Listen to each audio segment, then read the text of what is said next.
Welcome to Dax's Wasteland Workshop. In this video, I'll show you how I transformed everyone's favorite iconic Japanese sports car into a futuristic, jet-powered Wasteland hover tuner. I'll show you how I installed the side thrusters, the rear turbines, a carbon fiber aerodynamics package. We're going to slap some decals on it and do a little weathering. When it's complete, it'll have a permanent home in my Wasteland Workshop diorama. Timestamps below if you need to skip ahead. Let's get started. So we're going to start by gluing down the interior to the frame. I know the interior will not need to move, so I'm just going to permanently attach it. And checking out the NSX, I want to remove the rear fenders and the trunk.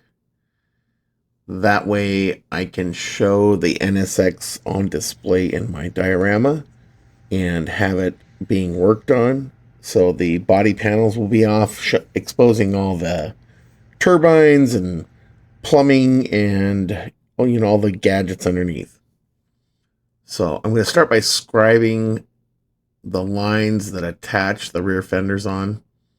And I'm going to keep cutting at this until my scribing tool pierces through the plastic. And as you can see, it eventually becomes weak. It takes a bit of time. There we go. We've got the rear section detached, and I will need to remove the rear section of the chassis. I'm going to put some big turbines back here, so this whole back section will be rebuilt. And we're just going to start by cutting the frame right as the interior ends. Careful not to cut yourself.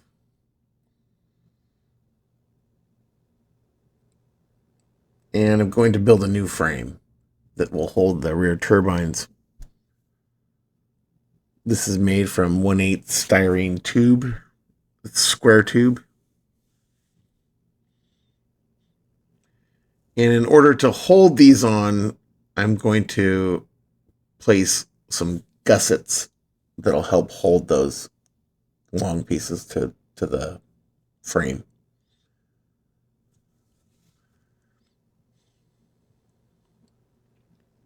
And here I've made a few special brackets that will give a little strength to the bottom of this frame.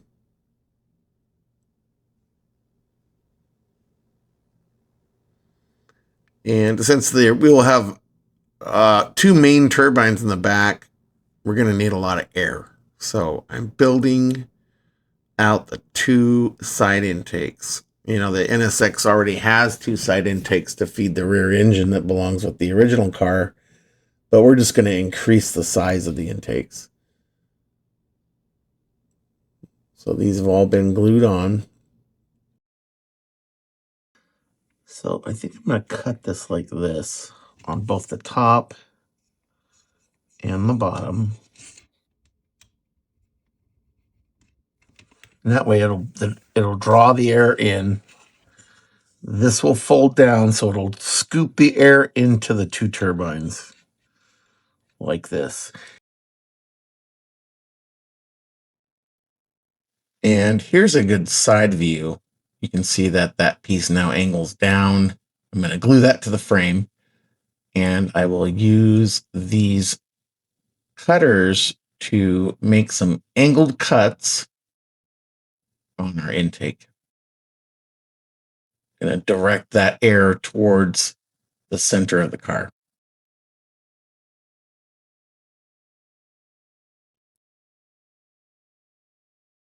Please click the like button. It'll help the channel grow.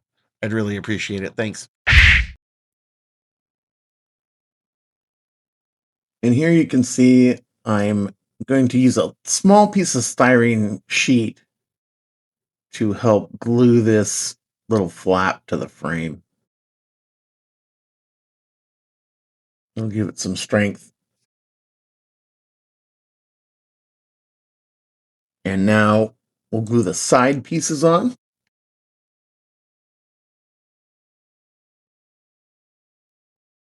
I'll add a small angled piece to connect the two.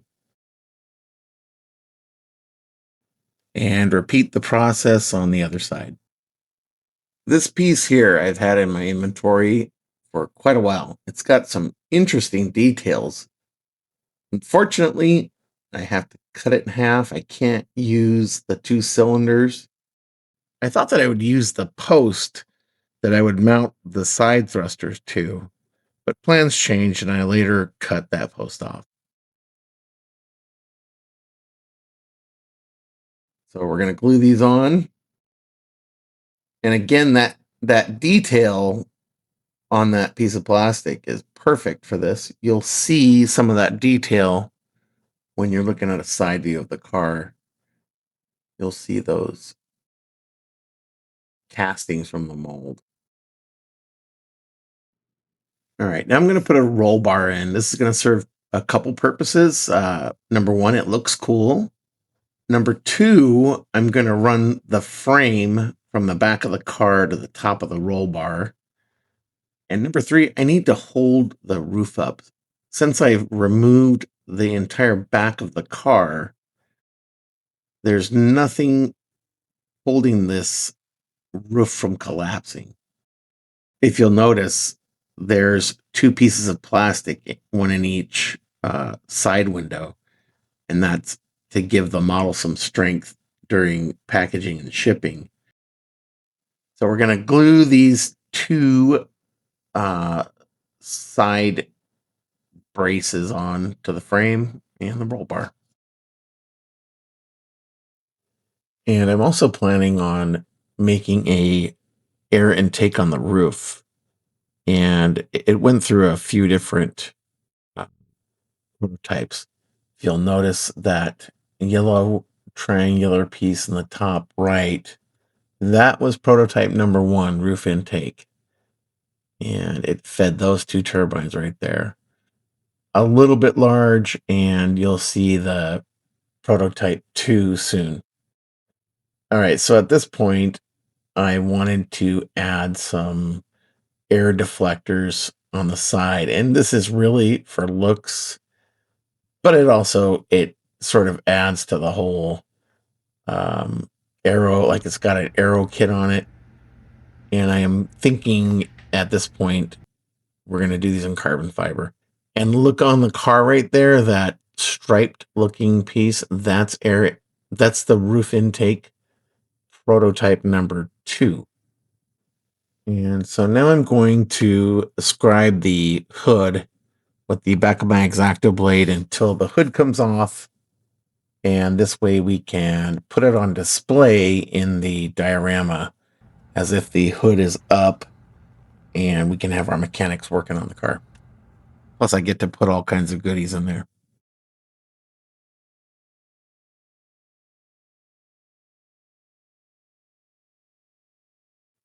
Here we are looking at the V6 that comes with the NSX. And I'm pointing at the styrene that I've added to the top of the heads. This is going to be where we mount our exhaust ports to. This is a kind of a technique I use to do my side thrusters on many of my cars. I take an engine half of an engine block, and turn it upside down with the cylinder head facing outward, giving us that nice 45-degree plane to use to mount our thruster exhaust. Suspension parts from the NSX, we're going to use these to hold this thruster base on. It's going to give it a look as if it's tied into the frame, the cool detail.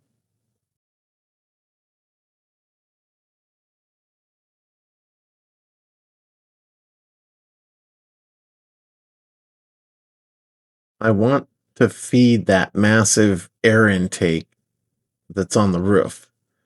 So the plan is to create a channel in the hood that will direct the air from the front air dam over the hood, over the windshield, then over the roof into the air intake on the back. So we are going to scribe this and make a channel.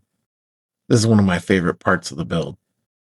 So here I'm making a side gusset, and we're going to glue these together with some angled styrene. That angled styrene will give it a lot of strength.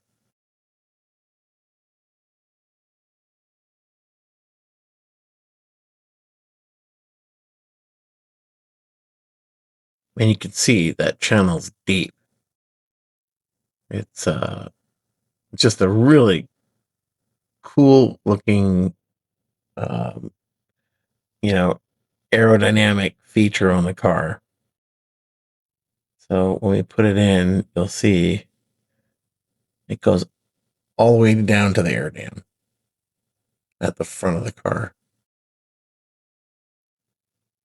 And here's a little glimpse into my obsessive compulsive disorder, where I constantly have to see what my current build looks like mocked up, just to make sure that it still looks cool. Yeah, looks cool. I have 4 pieces of styrene rod cut at a 60-degree angle. These are going to be mounted here, and then we're going to place these caps on top of them.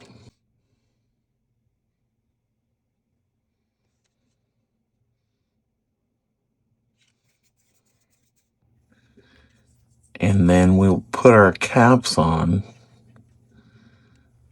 like this when they're dry. I'll glue these on later, but basically you get the idea. That'll snap up there.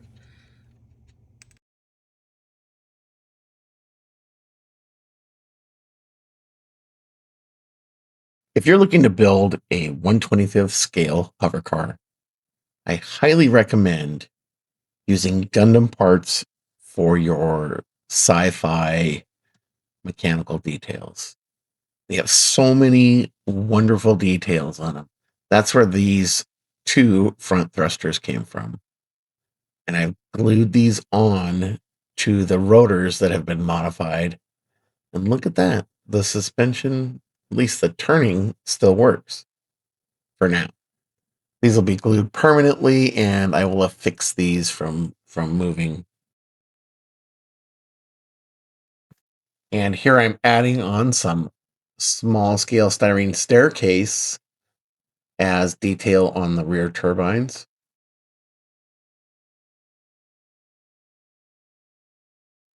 And I'm going to glue the radiator on to the car itself instead of the chassis or the frame of the car. And here we can see how it fits. So now we've got air flowing through the front of the air dam, through the radiator, and over the top of the car. And this wonderful little device is called a roll maker. And what we do is we use the green stuff, 2-part epoxy, mix it together and roll ourselves a fine, even tube. Place it in between these 2 plates and give it a vertical roll. And what you come up with is a sci-fi looking tube. And these I have been using like crazy since I bought this roll maker.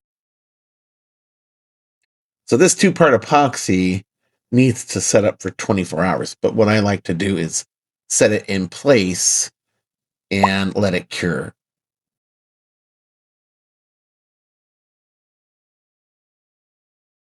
So I'm positioning it and I am gluing it in place. I'll come back later and prime it. And I think the key to putting these sci-fi pipes running through the frame is to make them look interesting, to put bends in it, to make them flow between and under components. and just to make him be seen but also keeping some realism to him. You don't want him to be in a spot where they would get cut by something. But yeah, I'm trying to show a little flow. And what a great buy that was, this roll maker. It has different size jigs for making larger impressions on the pipes, and you can make all kinds of cool stuff. Really good for, I would think, Warhammer builds and sci-fi builds. So I'm just trying to fill up some space. That's another thing this roll maker is great for. You make a tube, make a couple of tubes, and it'll cover up a blank space. It fills spaces, and then once these are painted, it's going to look excellent.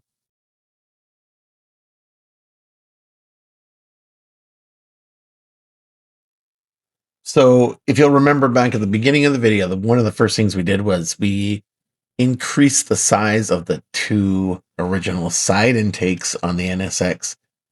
And I decided, well, I want more air. Let's draw as much air into those two rear turbines as we can. So I've cut these blue pieces off of a Gundam.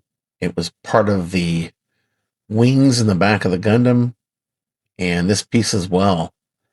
This is going to be sort of like our aero kit.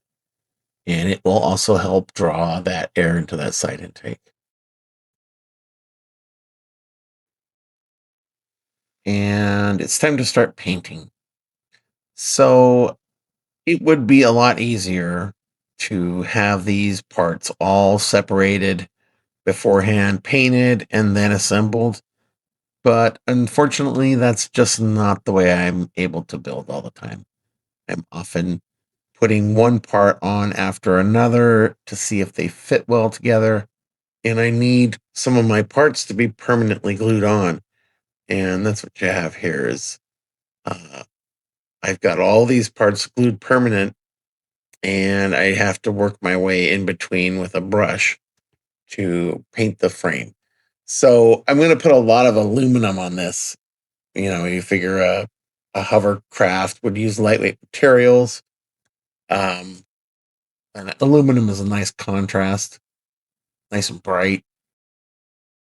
Here we're painting the frame that holds the two turbines in the rear. And remember, something really important about this build is that I can have this in my diorama with that back shell of the car off. And this will, of course, be greasy and have my mechanics working on the NSX. I try to use as much of the original suspension as possible. Here I'm painting that front suspension. The whole front suspension here is original. Well, with the exception of the two side boosters. I do try to cram as many parts in there as possible while trying to keep a sense of realism. The parts are all linked together. They all serve a purpose. And here I want a more aggressive front end.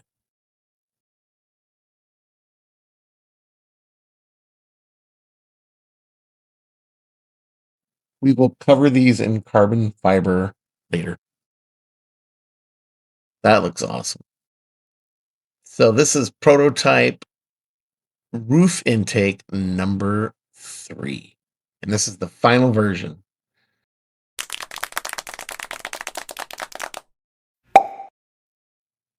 Here's a quick look at my 37 Ford panel delivery up in the top right corner.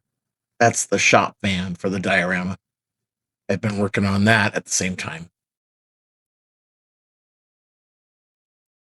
Prototype number 2 it was too bulky looking. And I've added 2 little details on the top. My apologies for not showing the painting. My spray booth area it's difficult to film over there. It's difficult to record over there. So I have sprayed this in Tamiya's bright red I used a spray can, and the finish came out pretty good. But remember, we're gonna weather this, so we will be sanding some of this finish off. I want to cover the window trim, the side wings,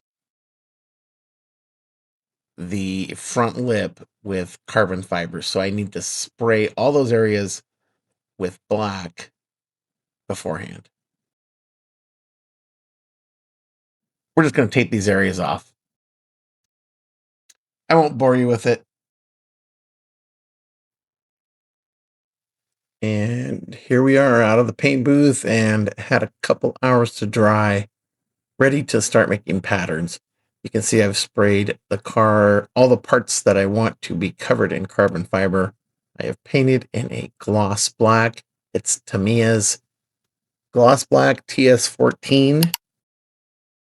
And you want to use a gloss so that the carbon fiber decals sticks to your finish better. Make a pattern out of painter's tape. Here I'm pressing it down onto the roof, and I'm just going to get that shape. This is how you do most of the carbon fiber decals.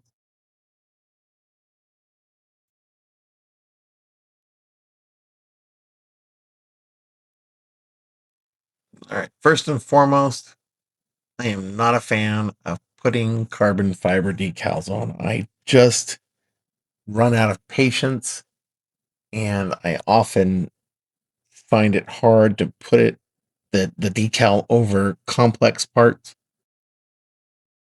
I did make a few errors, but I have an ace up my sleeve. Since the car is a Wasteland vehicle and I'm going to do weathering, I will make the carbon fiber damaged in any areas that I don't do perfectly. Be sure to use a sharp blade when cutting your tape, as you want to try to do it in one pass if possible. And be sure you're right on that line and cut.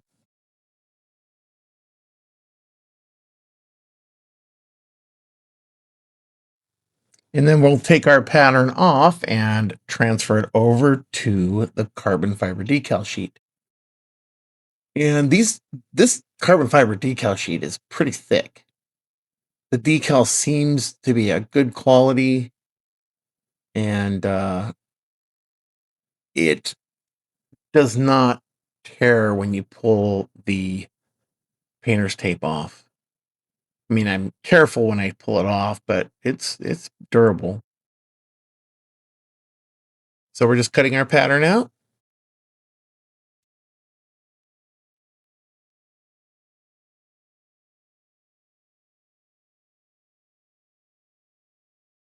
And pull your tape off,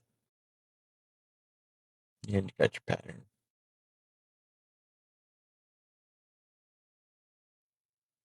I'm using micro set to help place my decals,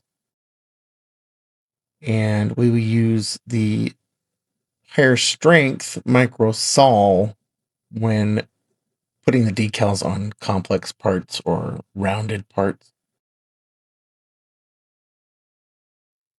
Going to put a little bit of this on to help it glide on. And like I said earlier, these carbon fiber decals are fairly thick. They're not indestructible, but I believe they're thicker than normal decals. Trick is just to get it to slide off there easily and in place as close as you can. And then once you get it in place, you want to try to work out all the air bubbles. Take your time and just keep working those air bubbles out.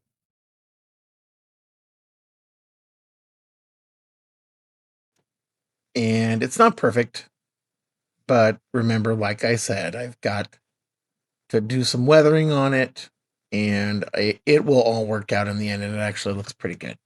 So we're going to do the side wing here. Just one more example of putting the carbon fiber decal on.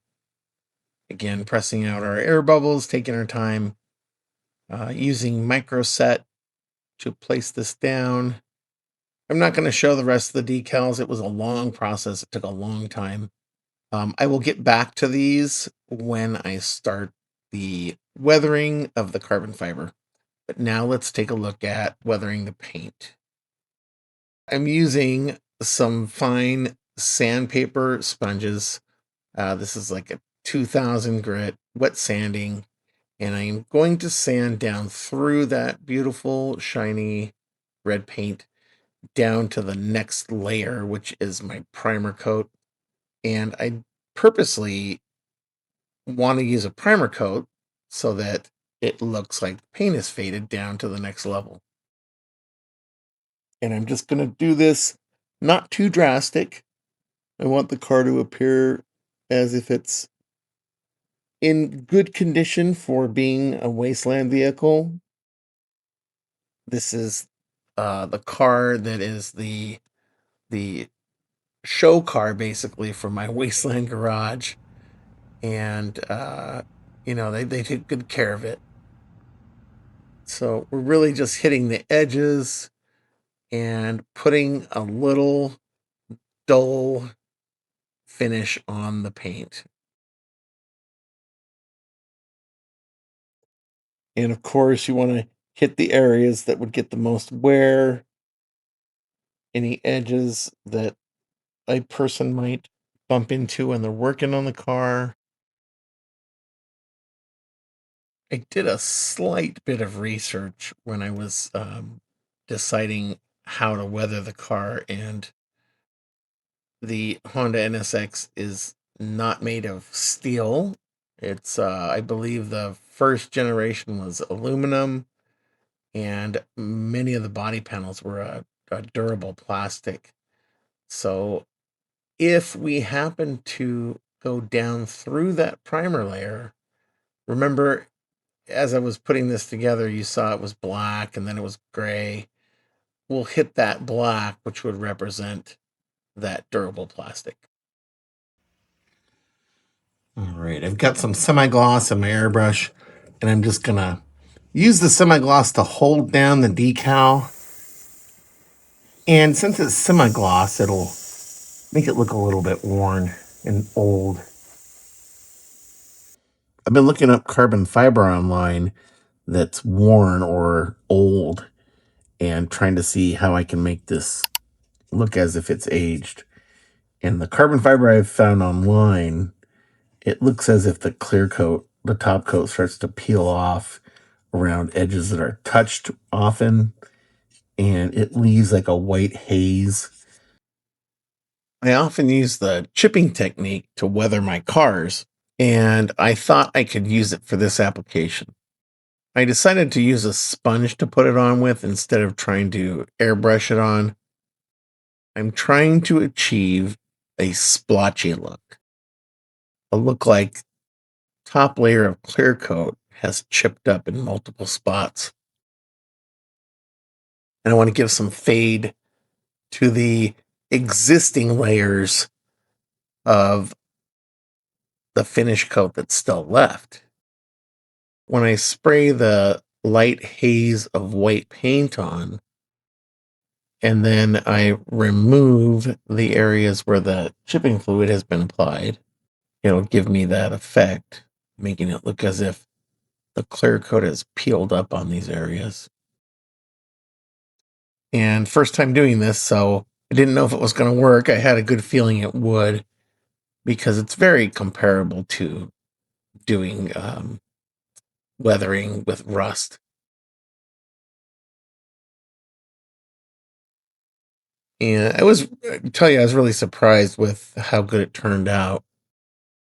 Um, it does have a look of sun damage.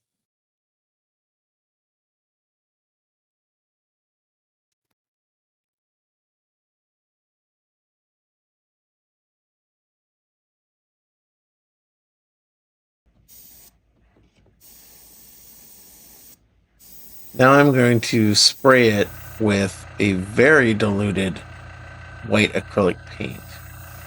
And I have this thinned down at probably 10 to 1. And very light coats. A little heavier towards the front edge.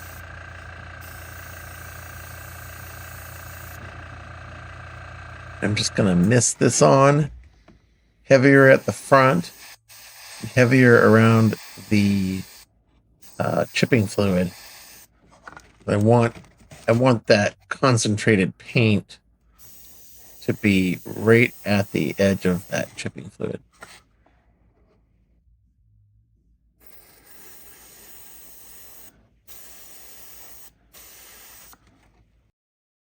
And I'll do the leading edge of the hood.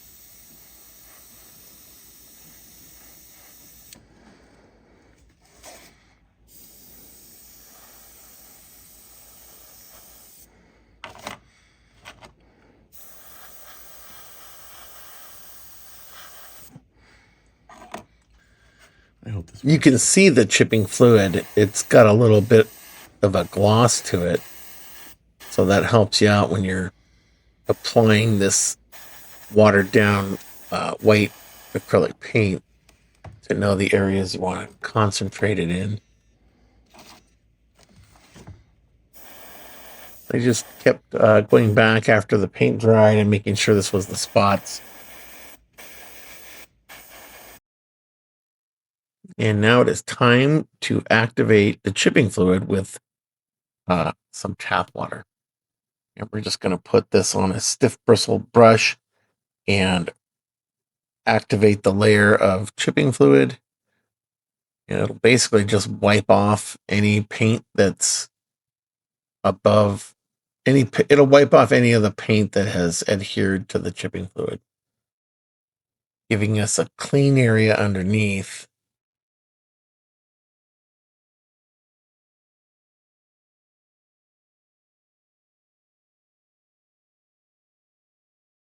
You can see that there's a little bit of a glare from the light above that hits that chipping fluid layer, and I know where I can try to take off the most paint.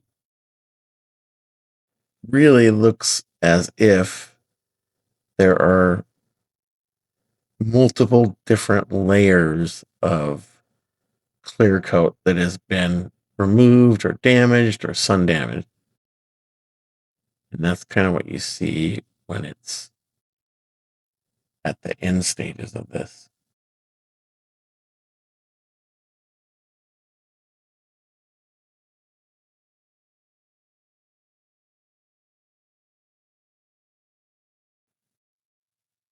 Every hover car has to have a flight yoke. No steering wheels here. I give the same treatment to every hover car I've made. I trim the steering wheel. I tend to paint the handles red. When I was a kid, my first car, I had a racing red steering wheel. And there's our flight yoke. If I ever plan on showing this with the hood up while it's on display, I need to dress up this storage area. And I did some major cutting when I created that channel for the hood.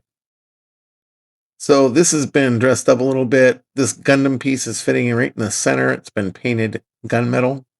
And as you can see to the sides, there's an aluminum frame that's been added. I added that because I had to trim so much of the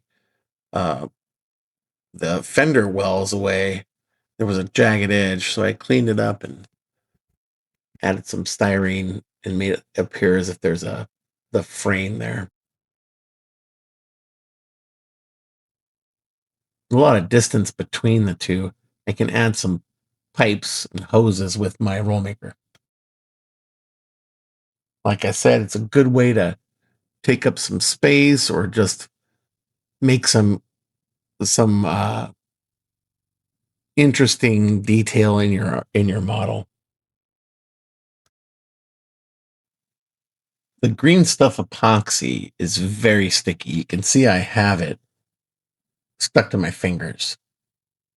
If you wait approximately an hour, the tackiness will settle down a little bit, but you do want to get these in place before they start to harden.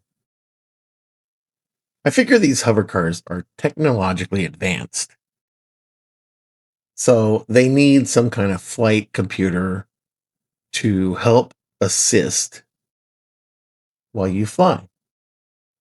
So I made a swing arm out of something, and attached to the swing arm, I made a monitor out of something else. And then you can see I am applying a small cutout of transparent blue acrylic to represent our screen. And we have computer assisted flight control. Couldn't help myself. I had to add some more segmented hose and some red and black wire. Let's OCD together while I assemble the model one more time.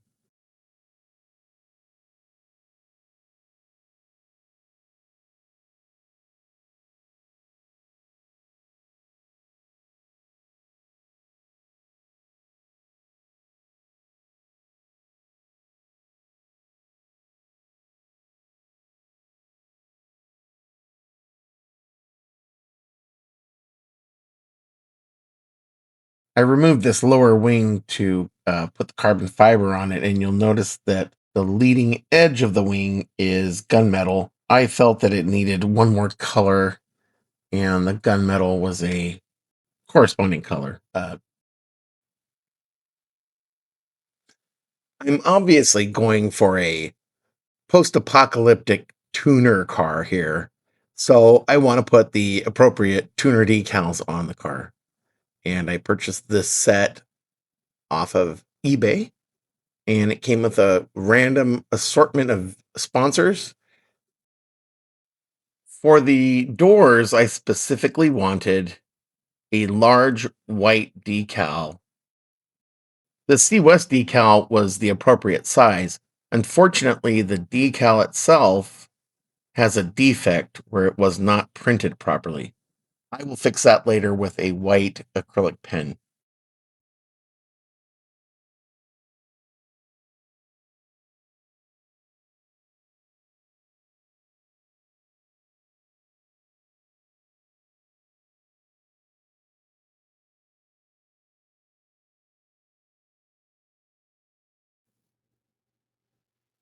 I have a fine point white acrylic pen by Posca. I'm going to lightly come in here and try to make up the rounded edge here.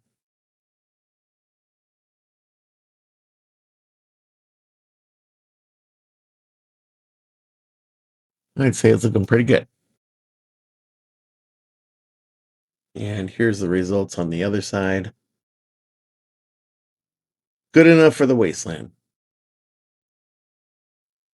I'm making a intake filter for the two turbines in the back. This will reside under the roof intake, so that if I ever have the need to take the roof intake off, you'll see this filter lying under it.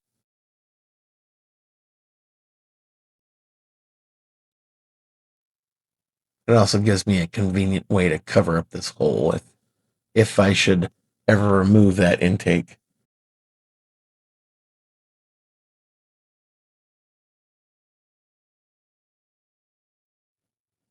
Here I'm going to make a throttle return cable and spring.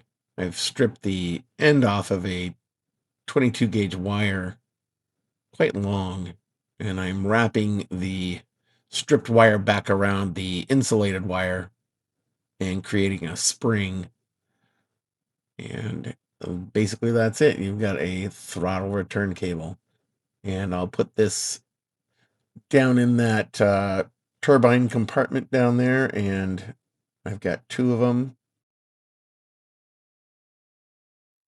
just for a little more detail.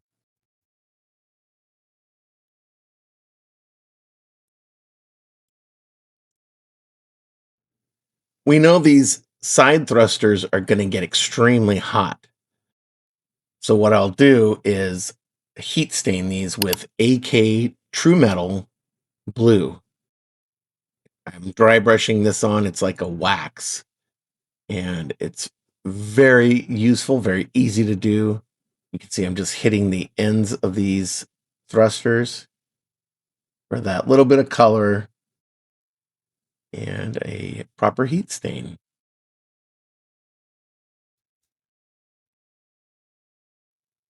Here I'm creating a pattern for the windshield wiper. I'm going to install a single windshield wiper that spans across the majority of the driver's field of view.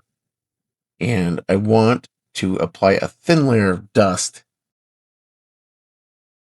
that will make it appear that the windshield wiper had been used.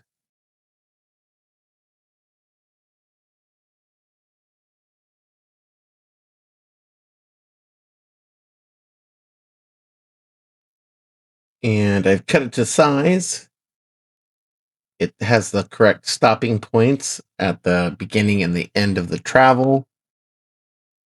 And I will now use some pigments. This is city dust. And I'll cover the windshield and the, what is it called? A cowl, where the windshield wipers reside. And this is just a city dust color. And we will spritz it with some alcohol when we're done, and it should affix it to the surface. I had mentioned earlier that I envisioned this NSX as the shop project car, and it will have been sitting in the shop for months to years, occasionally getting out to race. Occasionally they may work on it, but for the most part it's collecting dust somewhere in a corner in the shop. So I am covering this thing with this pigment city dust.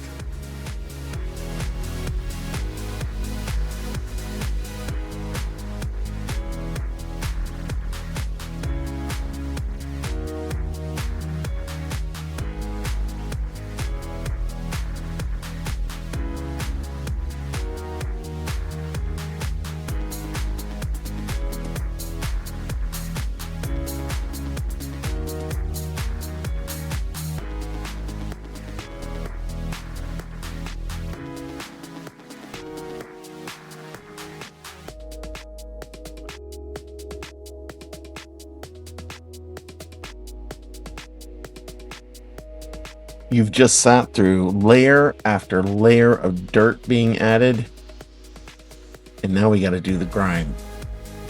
I'm using AK Interactive's Engine Grime Enamel. I love this stuff. It's got texture to it. It's very convincing as grease and grime.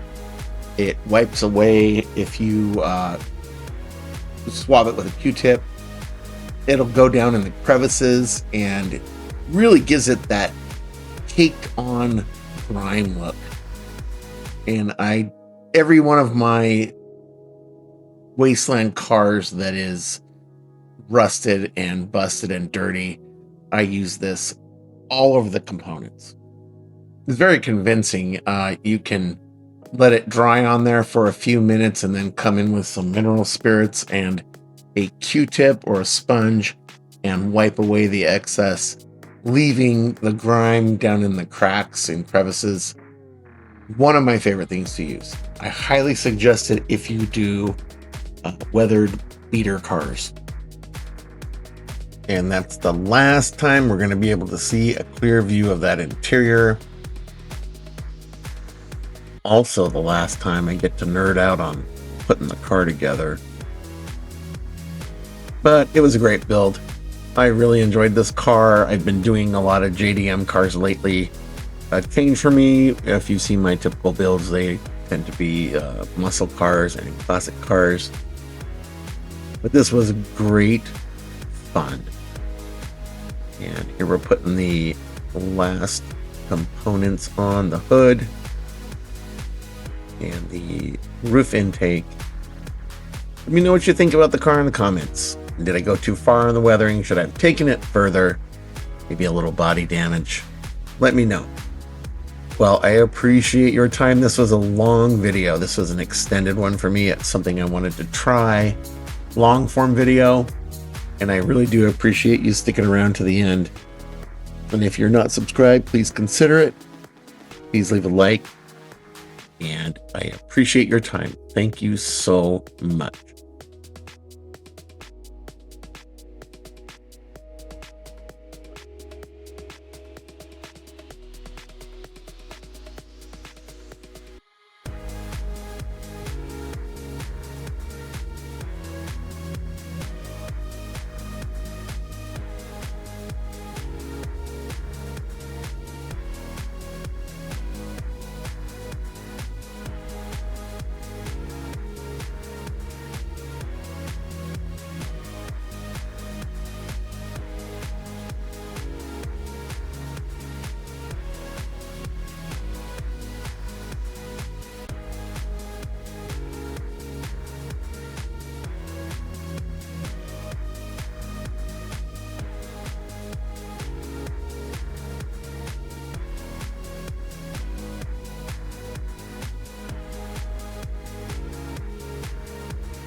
You're still here, as I knew you would be, because you're a fan. And with that, I'd like to tell you I've just been accepted into the YouTube creator program, and they've allowed me to start a YouTube channel membership. And if you're interested, please don't feel obligated. If you're interested in supporting the channel, click the join button below and check it out. I'll have a couple of different tiers. And again, no obligation, but it will really support the channel, and I would appreciate it. Thanks again. Have a wonderful day.